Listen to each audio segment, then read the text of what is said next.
मधुबन के बाबा, मधुबन के बाबा मुरली वाले, आपका क्या कहना, आपका क्या कहना। ओम शांति। आज 14 दिसंबर 2021 के साकार मधुर महावाक्य हैं। आज मीठे मीठे बाप दादा बोले, मीठे बच्चे, तुम अभी सच्चे सच्चे सत्संग में बैठे हो। तुम्हें सचखंड में जाने का मार्ग सत्य बाप बतला रहे हैं। बाबा कहते, मीठे बच्चे, तुम अभी सच्चे सच्चे सत्संग में बैठे हो। तुम्हें सचखंड में जाने का मार्ग सत्य बाप बतला रहे हैं। और बाबा ने आज हमसे प्रश्न पूछा है कि किस निश्चय के आधार पर पावन बनने की ताकत स्वतः आती है। और उत्तर में बाबा कहते कि यदि निश्चय हो कि इस मृत्यु लोक में अब हमारा यह अंतिम जन्म है, इस पतित दुनिया का विनाश होना है, बाप की श्रीमत है पावन बनो तो पावन दुनिया के मालिक बनेंगे। इस बात के निश्चय से पावन बनने की ताकत स्वतः आती है। और आज मुरली का गीत है, आखिर वह दिन आया आज। ओम शांति। मीठे मीठे रूहानी बच्चों ने गीत सुना। यह गीत तुम्हारे लिए हीरे जैसा है और जिन्होंने बनाया है उनके लिए कौड़ी जैसा है। वह तो जैसे तोते मुआफिक गाते हैं, अर्थ कुछ भी जानते नहीं हैं। बाबा कहते, तुम अर्थ समझते हो। अब वह दिन आया है कि जबकि कलयुग बदल सतयुग या पतित दुनिया बदल पावन दुनिया होनी है। मनुष्य पुकारते भी हैं। क्या पुकारते हैं कि हे पतित पावन आओ। पावन दुनिया में कोई पुकारेंगे नहीं। बाबा कहते, तुम इस गीत के अर्थ को अच्छी तरह जानते हो, वो लोग नहीं जानते। तुम जानते हो भक्ति कल्प आधा कल्प चलता है। जब से रावण का राज्य शुरू होता है तब से भक्ति शुरू हो जाती है। सीढ़ी उतरनी पड़ती है। यह राज बच्चों की बुद्धि में बैठा हुआ है। अब तुम जानते हो भारतवासी जो 16 कला संपूर्ण थे वही 14 कला बने हैं। जरूर 16 कला जो बने होंगे वही 14 कला बनेंगे ना, नहीं तो कौन बनेंगे। बाबा कहते, तुम 16 कला थे, अब फिर बन रहे हो और फिर कलाएं घटती जाएंगी। दुनिया की भी कला घटती है। मकान जो पहले सतो प्रधान है वह तो तमो प्रधान जरूर होना है। तुम जानते हो सतो प्रधान दुनिया सत्य को और तमो प्रधान दुनिया कलयुग को कहा जाता है। सतो प्रधान वाले ही तमो प्रधान बने हैं क्योंकि 84 जन्म लेने पड़ते हैं। दुनिया नई सो पुरानी जरूर होती है, इसलिए चाहते भी हैं कि नई दुनिया नया राज्य हो। नई दुनिया में किसका राज्य था यह कोई भी को पता नहीं है। बाबा कहते, तुमको इस सत्संग से सब कुछ पता पड़ता है। सच्चा सच्चा सत्संग इस समय यह है जो फिर भक्ति मार्ग में इनका गायन चलता है। तो कहेंगे ना, यह तो परंपरा से चला आया है। बाबा कहते, परंतु तुम जानते हो कि सच्चा सच्चा सत्संग ये तुम्हारा है। बाकी जो भी है वह सब है झूठ संग। वह वास्तव में सत्संग है ही नहीं, उनसे तो गिरना ही होता है। यह सत्संग का सबसे बड़ा त्योहार है। एक सत्य बाप के साथ संग होता है, बाकी और कोई भी सत्य बोलते ही नहीं है। यह है ही झूठ खंड, झूठी माया, झूठी काया। बाबा कहते, पहले पहले झूठ ईश्वर के लिए कह देते हैं कि यह सर्वव्यापी है। अल्फ को ही झूठ बना दिया है। तो तुम्हें पहले पहले परिचय देना है बाप का। वह तो उल्टा परिचय दे देते हैं। झूठ तो झूठ, सच की रत्ती भी नहीं। यह ज्ञान की बातें हैं। ऐसे नहीं कि पानी को पानी कहना झूठ है। बाबा कहते, यह है ज्ञान और अज्ञान की बात। ज्ञान एक ही ज्ञान सागर बाप देते हैं जिसको रूहानी ज्ञान कहा जाता है। सत्युग में झूठ होता नहीं। रावण आकर सच खंड को झूठ खंड बना देते हैं। बाप कहते हैं, मैं कोई सर्वव्यापी थोड़े हूँ, सच तो मैं ही बताता हूँ। मैं आकर सत्य मार्ग अर्थात सच खंड में जाने का मार्ग बताता हूँ। मैं तो ऊंचे से ऊंचा तुम्हारा बाप हूँ, आता ही हूँ तुमको वर्षा देने। तुम बच्चों के लिए मैं सौगात ले आता हूँ। मेरा नाम है ही हेवनली गॉड फादर। हेवन हथेली पर ले आते हैं। स्वर्ग में होती है स्वर्गवासी देवताओं की बादशाही। अभी तुमको स्वर्गवासी बना रहे हैं।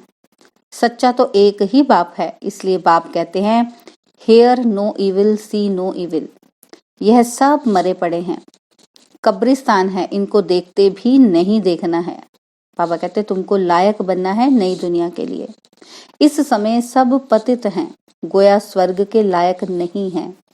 बाप कहते हैं तुमको रावण ने नालायक बनाया है, आधा कल्प के लिए फिर बाप आकर लायक बनाते हैं, तो उनकी श्रीमत पर चलना पड़े।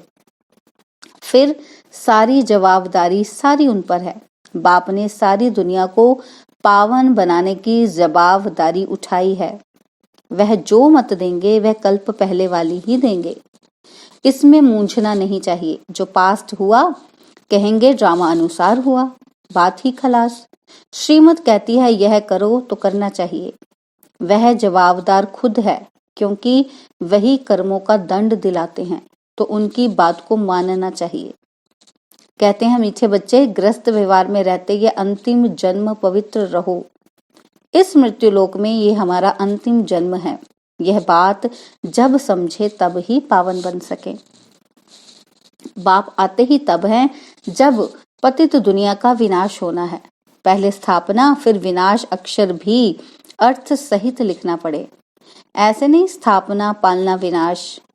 बाबा कहते अभी तुम बच्चे जानते हो हम पढ़ करके ऊंच पद पाएंगे, यह बुद्धि में हड्डी रहना चाहिए। कई बच्चे हैं जो भल समझाते अच्छा है, परंतु हड्डी व सुख किसी को है नहीं।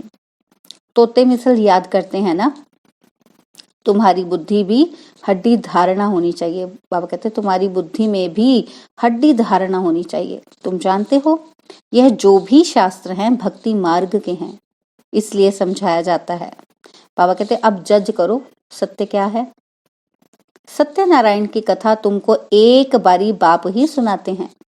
बाप कभी झूठ बोल न सके, बाप ही सचखंड की स्थापना करते हैं। सच्ची कथा सुनाते हैं, इसमें झूठ हो न सके। बच्चों को यह निश्चय होना चाहिए कि हम किसके साथ बैठे हैं। बाप हमको अपने साथ योग लगाना सिखाते हैं।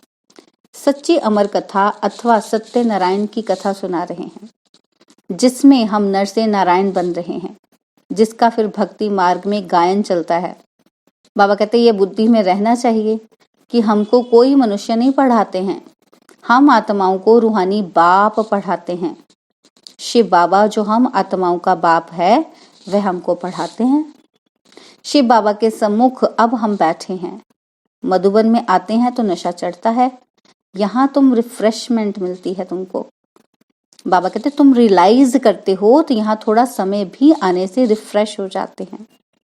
बाहर में तो गोरख धंधा आदि रहता है। बाप कहते हैं हे आत्माएं, बाप आत्माओं से बात करते हैं। बाप भी है निराकार, उनको कोई जानते ही नहीं, ना ब्रह्मा विष्णु शंकर को जानते। बाबा कहते चित्र तो सबके पास हैं, कागज का चित्र देख कोई तो फाड़ देते हैं, कोई को तो फिर देखो कितना दूर दूर जाकर इनकी पूजा करते हैं, कितनी पूजा करते रहते हैं। चित्र तो घर में भी रखे हैं ना, फिर इतना दूर जाकर भटकने से क्या फायदा। बाबा कहते अभी तुम बच्चों को ये ज्ञान मिला है, इसलिए वह फालतू लगता है, क्योंकि हमें अब सच्चाई पता चल गई तो हमें वो वेस्ट लगता है, टाइम वेस्ट, एनर्जी वेस्ट, है ना। तो बाबा कहते कृष्ण तो यहाँ भी गोरा या सांवरा पत्थर का बन सकता है। फिर जगन्नाथपुरी में क्यों जाते हैं, इन बातों को तुम जानते हो तो कृष्ण को श्याम सुंदर क्यों कहते हैं, अब हमें पता चल गया क्यों कहते हैं। बाबा कहते आत्मा तमो प्रधान होने से काली बन जाती है और फिर आत्मा पवित्र होने से सुंदर बन जाती है। यही भारत गोल्डन एज था, 5 तत्वों की भी नेचुरल ब्यूटी रहती है, शरीर भी ऐसे सुंदर बनते थे। अभी तत्व भी तमो प्रधान होने के कारण शरीर भी ऐसे सांवरे, कोई टेढ़ा कोई लूला लंगड़ा आदि बनते रहते हैं। इनको कहा जाता है नरक।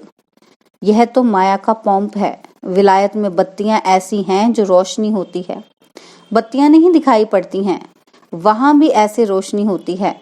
विमान आदि तो वहां भी होते हैं। साइंस घमंडी भी यहाँ आएंगे, फिर वहां भी ये एरोप्लेन आदि सब बनेंगे। बाबा कहते तुम जितना नजदीक आते जाएंगे तो तुमको सब साक्षात्कार होगा। बिजली के कारीगर आदि यह सब आकर नॉलेज लेंगे। थोड़ी भी नॉलेज ली तो प्रजा में आएंगे। हुनर साथ ले जाते हैं तो अंतमति सो गति हो जाएगी। हाँ, तुम्हारे मुआफिक कर्मातीत अवस्था को तो नहीं पाएंगे, बाकी आत्मा हुनर तो ले जाएगी ना। टेलीविजन आदि पर दूर बैठे देखते रहेंगे। दिन प्रतिदिन मुसाफरी करना मुश्किल हो जाएगी। दुनिया में क्या क्या इन्वेंशन कर चीजें निकालते हैं। नेचुरल कैलेमिटीज में भी इतने मरते हैं। फ्लड आदि भी होगी। समुद्र भी उछल खाएगा। समुद्र को भी सुखाया है ना। बाबा कहते अभी तुम बच्चे जानते हो इस दुनिया में क्या क्या है, फिर नई दुनिया में क्या क्या होगा। सिर्फ भारत खंड ही होगा, सो भी छोटा होगा। बाकी सब चले जाएंगे परम धाम में। बाकी टाइम कितना बचा है, ये कुछ भी नहीं होगा। बाबा कहते यह कुछ भी नहीं होगा। तुम अपनी राजधानी स्थापन कर रहे हो। तुम्हारे लिए पुरानी दुनिया के विनाश के पहले से ही नूंद है। पुरानी दुनिया की विनाश तो बाबा कहते आपको पता ही है कि नूंद है। इस छीछी दुनिया में तुम बाकी थोड़े रोज हो, फिर अपनी नई दुनिया में चले जाएंगे। यह सिर्फ तुम याद करते रहो तो भी खुशी में रहेंगे। तुम्हारी बुद्धि में है कि यह सब खलास होने का है। यह सब इतने खंड रहेंगे नहीं। प्राचीन भारत खंड ही रहेगा। भलग्रस्त व्यवहार में रहो, काम आदि करते रहो, बुद्धि में बाबा की याद रहे। तुमको यह मनुष्य से देवता बनने का कोर्स उठाना है। ग्रस्त व्यवहार में रहते, नौकरी करते बाप को और चक्र को याद करो। एकांत में बैठकर विचार सागर मंथन करो। कुदरती आपदाएं आएंगी जिससे सारी दुनिया खत्म हो जाएगी। सतयुग में बहुत थोड़े मनुष्य रहते हैं। वहां कैनाल्स आदि की दरकार नहीं। यहाँ तो कितनी कैनाल्स खोदते हैं। नदियां तो अनादि हैं। बाबा कहते सतयुग में जमुना का कंठा होगा। वहां सब मीठे पानी के ऊपर महल होंगे। ये बॉम्बे होगी ही नहीं। उनको कोई नई बॉम्बे थोड़ी कहेंगे। तुम हर एक बच्चे को समझना है कि हम स्वर्ग के लिए राजाई स्थापन कर रहे हैं। फिर यह नरक रहेगा ही नहीं। रावणपुरी खत्म हो जाएगी। रामपुरी स्थापन हो जाएगी। तमो प्रधान पृथ्वी पर देवताएं पैर धर न सके। जब चेंज होगी तब पांव धरेंगे। इसलिए लक्ष्मी को जब बुलाते हैं तो सफाई आदि करते हैं। लक्ष्मी का आवाहन करते हैं, चित्र रखते हैं, परंतु उनके ऑक्यूपेशन का किसी को पता नहीं है। इसलिए आइडल प्रस्थी कहा जाता है। पत्थर की मूर्ति को भगवान कह देते हैं। इन सब बातों को तुम बच्चे अभी समझते हो। परमात्मा ही बैठ समझाते हैं। आत्मा आत्मा को समझा ना सके। आत्मा कैसे और क्या क्या पार्ट बजाती है वह भी तुम अभी समझा सकते हो। बाबा आकर रियलाइज कराते हैं कि आत्मा क्या चीज है। मनुष्य तो न आत्मा को न परमात्मा को जानते हैं, तो उनको क्या कहेंगे। मनुष्य होते हुए चलन जैसे जानवर मिसल है। अभी तुमको ज्ञान मिला है। सीढ़ी पर किसको समझाना तो बड़ा सहज है, सो भी हड्डी समझाना चाहिए। हम भारतवासी जो देवी देवता धर्म वाले थे वह कैसे सतो प्रधान बने, फिर सतो रजो तमो में आए। यह सब बातें धारण करनी होती हैं, तब ही विचार सागर मंथन होगा। धारणा ही नहीं होगी तो विचार सागर मंथन हो ना सके। सुना और धंधे में लग जाते हैं। विचार सागर मंथन करने का टाइम नहीं तो तुम बच्चों को रोज पढ़ना है और उस पर विचार सागर मंथन करना है। बाबा कहते हैं मुरली तो कहाँ भी मिल सकती है। विशाल बुद्धि होने से पॉइंट को समझ लेते हैं। बाबा रोज समझाते हैं। किसको समझाने के लिए पॉइंट्स तो बहुत हैं। गंगा पर भी तुम जाकर समझा सकते हो। सर्व का सदगति दाता बाप है या पानी की गंगा। बाबा कहते तुम क्यों मुफ्त में पैसा बर्बाद करते हो। अगर गंगा स्नान से पावन बन सकते हैं तो गंगा पर बैठ जाओ, बाहर निकलते ही क्यों हो। बाप तो कहते हैं श्वासोश्वास मुझे याद करो। यह है योग अग्नि। योग अर्थात याद। समझानी तो बहुत है, परंतु कोई सतो प्रधान बुद्धि है तो झट समझ जाते हैं। कोई रजो कोई तमो बुद्धि भी है। यहाँ क्लास में नंबरवार नहीं बिठाया जाता है, नहीं तो हार्ट फेल हो जाए। ड्रामा प्लान अनुसार किंगडम पूरी स्थापन हो रही है। फिर सतयुग में थोड़े बाप पढ़ाएगा। बाप की पढ़ाई का एक ही समय है, फिर भक्ति मार्ग में झूठी बातें बनाते हैं। वंडर तो ये है जो पूरे 84 जन्म लेते हैं उनका नाम गीता पर डाल दिया है, और जो पुनर्जन्म रहित हैं उनका नाम गुम कर दिया है। तो 100% झूठ हो गया ना। बच्चों को बहुतों का कल्याण करना है, तुम्हारा सब कुछ है गुप्त। यहाँ तुम ब्रह्मा कुमार कुमारियां अपने लिए स्वर्ग की सूर्यवंशी चंद्रवंशी राजधानी स्थापन कर रहे हो। यह भी किसी की बुद्धि में नहीं आएगा। तुम्हारे में भी भूल जाते हैं तो दूसरे फिर क्या जानेंगे। बाबा कहते तुम यह नहीं भूलो तो सदैव खुशी में रहो, भूलने से ही गुटखा खाते हो। अच्छा, मीठे मीठे सिकिलदे बच्चों प्रति माता पिता बाप दादा का याद प्यार और गुड मॉर्निंग। रूहानी बाप की रूहानी बच्चों को नमस्ते। हम रूहानी बच्चों की रूहानी बाप दादाजी को दिलवा जान सिकवा प्रेम से नमस्ते। ओम शांति। प्यारे बाबा, मीठे बाबा, मेरे बाबा, शुक्रिया बाबा, शुक्रिया बाबा, शुक्रिया बाबा। धारणा के लिए मुख्य सार है। पहला पॉइंट है, हड्डी सुख का अनुभव करने के लिए बाप जो पढ़ाते हैं उसे बुद्धि में धारण करना है, विचार सागर मंथन करना है। और सेकंड पॉइंट है, इस कब्रिस्तान को देखते भी नहीं देखना है। Hear no evil, see no evil. नई दुनिया के लायक बनना है। और बाबा ने आज हमें वरदान दिया है, कंबाइंड रूप की सेवा द्वारा आत्माओं को समीप संबंध में लाने वाले कंबाइंड रूपधारी भव। कंबाइंड रूप की सेवा द्वारा आत्माओं को समीप संबंध में लाने वाले कंबाइंड रूपधारी भव। सिर्फ आवाज द्वारा सेवा करने से प्रजा बनती जा रही है, लेकिन आवाज से परे स्थिति में स्थित हो फिर आवाज में आओ। अव्यक्त स्थिति और फिर आवाज ऐसे कंबाइंड रूप की सेवा वारिस बनाएगी। आवाज द्वारा प्रभावित हुई आत्माएं अनेक आवाज सुनने से आवागमन में आ जाती हैं, लेकिन कंबाइंड रूपधारी बन कंबाइंड रूप की सेवा करो तो उन पर किसी भी रूप का प्रभाव पड़ नहीं सकता।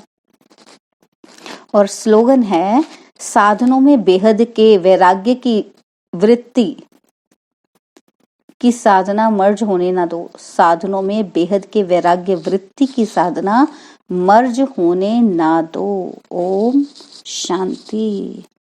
और अब यह एक बहुत अच्छी वीडियो भी जरूर देखें।